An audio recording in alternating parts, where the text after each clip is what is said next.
Hello viewers, welcome back to my channel Udita's Diary. সকলোলৈকে পোহৰৰ উৎসৱ দীপাৱলীৰ আন্তৰিক শুভেচ্ছা জ্ঞাপন কৰিছোঁ। এবাৰ যেহেতু বম ফটকা বা ক্ৰেকাৰ্ছ এখিনি ফুটোৱাৰ পৰা আমি বিৰত থাকিব লাগিব, গতিকে আহকচোন আমি চাৰিওফালে আমাৰ চাৰিওকাষটো দীপাৱলীৰ চাকিৰ পোহৰে উজ্বলাই তুলো আৰু এই চাকিৰ উত্তাপে আমাৰ পৃথিৱীত বৰ্তমান যিখিনি অসুখ শান্তি চলি আছে এই সকলোখিনি যাতে নাশ কৰি পেলাই সকলোৰে জীৱনলৈ যাতে সুখ শান্তি আৰু অনাবিল আনন্দ কঢ়িয়াই আনে, সকলোৰে জীৱন যাতে ৰঙেৰে উপচাই পেলাই তাকে আশা কৰিছোঁ। সকলোলৈকে দীপাৱলীৰ বহুত বহুত শুভেচ্ছা জ্ঞাপন কৰিছোঁ। আজি এই ভিডিঅ'টোত আপোনালোকলৈ আগবঢ়াবলৈ লৈছোঁ আমিনো দীপাৱলী কেনেকৈ উদযাপন কৰিলোঁ। গতিকে ভিউৱাৰ্ছ বলক আমি কেনেকৈ দীপাৱলী উদযাপন কৰিলোঁ সেইখিনি আপোনালোকৰ লগত শ্বেয়াৰ কৰোঁ। আশা কৰোঁ আপোনালোকে ভিডিঅ'টো চাই ভাল পাব আৰু শেষলৈকে চাই থাকি শেষত জনাবলৈ নাপাহৰিব যে আপোনালোকৰ ভিডিঅ'টো চাই কেনেকুৱা লাগিল। গতিকে ভিউৱাৰ্ছ বলক আমি এতিয়া ভিডিঅ'টো আৰম্ভ কৰোঁ।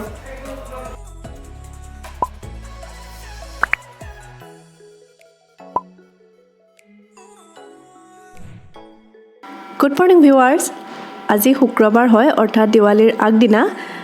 এতিয়া ৰাতিপুৱা 11:30 হৈছে। ভণ্টি আৰু মই দুটামান বজাৰ কৰিবৰ কাৰণে ওলাই আহিছিলোঁ। আপোনালোকে যদি মোৰ আগৰ বাৰ্থডে ভিডিঅ'টো চাইছে তেনেহ'লে তাতে মোৰ মা আৰু আপোনালোকে ভণ্টিক নিশ্চয় দেখা পাইছিল। মা এসপ্তাহমান থাকি গ'লগৈ, কিন্তু ভণ্টি দুদিনমান থকাকৈ আহিছিল, গতিকে তাই আছে। আৰু এতিয়া আমি বজাৰ চজাৰ কৰি ঘৰলৈ উভতি গৈ আছোঁ উবেৰ এখন বুক কৰি। ঘৰ পালোহি।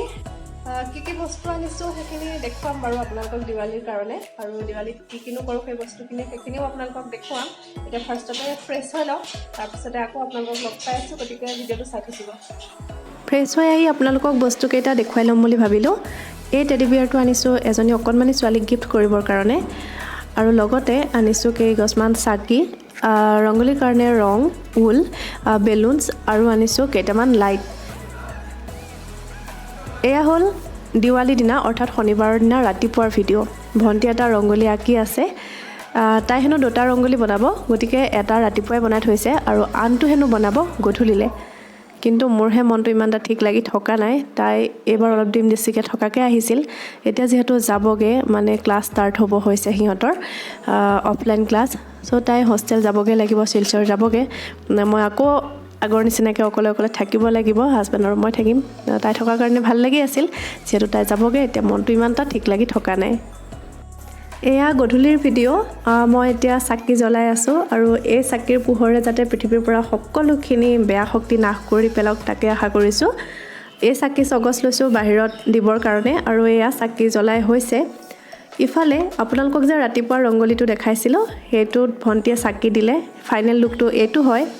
আৰু প্ৰথমতে তুলসীৰ ওচৰত চাকি দিলোঁ, আৰু তাৰপিছতে অকণমান ঘৰটোৰ ভিডিঅ' কৰিলোঁ।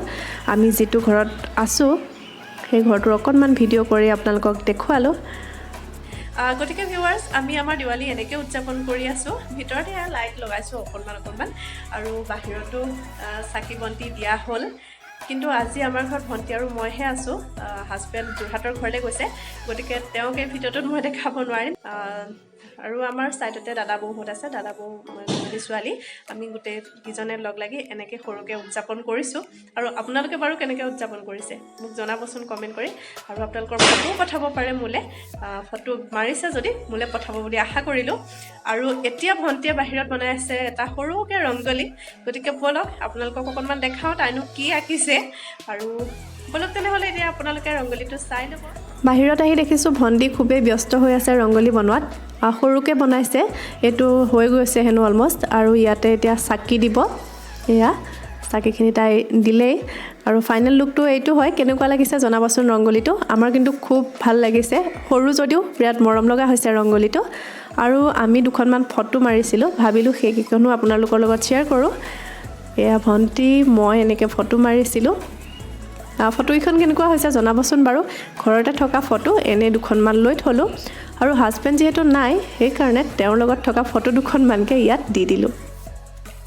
ফটো মাৰি হ'লোঁ, আৰু হোৱাৰ পিছতে আহিলে এই টিকলিজনী। আৰু এই টিকলিজনী হ'ল আমাৰ কাষৰে বৌহঁতৰ ছোৱালী অকণমানিজনী। তাই 5 মাহ হৈছে, আৰু ইমান বেছি মৰম লগা, হাঁহিয়ে থাকে তাই অনবৰতে। এতিয়া লাইটখিনি যে ছাইডত এনেকৈ দি দিছোঁ সেইকাৰণে তাই খুব ভাল পাইছে আৰু হাঁহিয়ে আছে। আমিও ইটো সিটো কৈ জোকাই আছোঁ। এইখন টিকলি ভাগৰে ফটো হয়, দিনত লোৱা আছিল। আৰু এখন ভণ্টিৰ লগত থকা ফটো দি দিছোঁ ইয়াতে। আনফালে এটা DIY কৰিছিলোঁ আমি ভণ্টি আৰু মই লগ লাগি। এইটোৱে আছিল আমাৰ দিৱালী স্পেচিয়েল DIY। আপোনালোকৰ কেনেকুৱা লাগিল জনাবচোন কমেণ্ট কৰি। একেবাৰে কম বস্তুৰে বনাব পৰা তেনে এটা সাধাৰণ DIY কৰিলোঁ। চ' ভিউৱাৰ্ছ, আমি দিৱালী এনেকৈ উদযাপন কৰিলোঁ। আশা কৰোঁ আপোনালোকৰ ভিডিঅ'টো চাই ভাল লাগিল। আমি এনেদৰে উদযাপন কৰিলোঁ আৰু এই দিৱালীৰ পোহৰে আমাৰ পৃথিৱীৰ পৰা সকলোৰে মাজৰ পৰা দুখ দুৰ্গতি সকলো নাশ কৰি পেলাওক, মচি পেলাওক, তাকেই আশা কৰিছোঁ। আৰু যদিহে আপোনালোকৰ ভিডিঅ'টো চাই ভাল লাগিল তেনেহ'লে please like, share and subscribe কৰিবলৈ নাপাহৰিব। যদিহে মোৰ চেনেলটো এতিয়ালৈকে ছাবস্ক্ৰাইব কৰা নাই তেনেহ'লে ভিউৱাৰ্ছ, আজিলৈ ভিডিঅ'টো ইমানতে সামৰোঁ। আপোনালোক সকলোলৈকে থাকিল অশেষ ধন্যবাদ।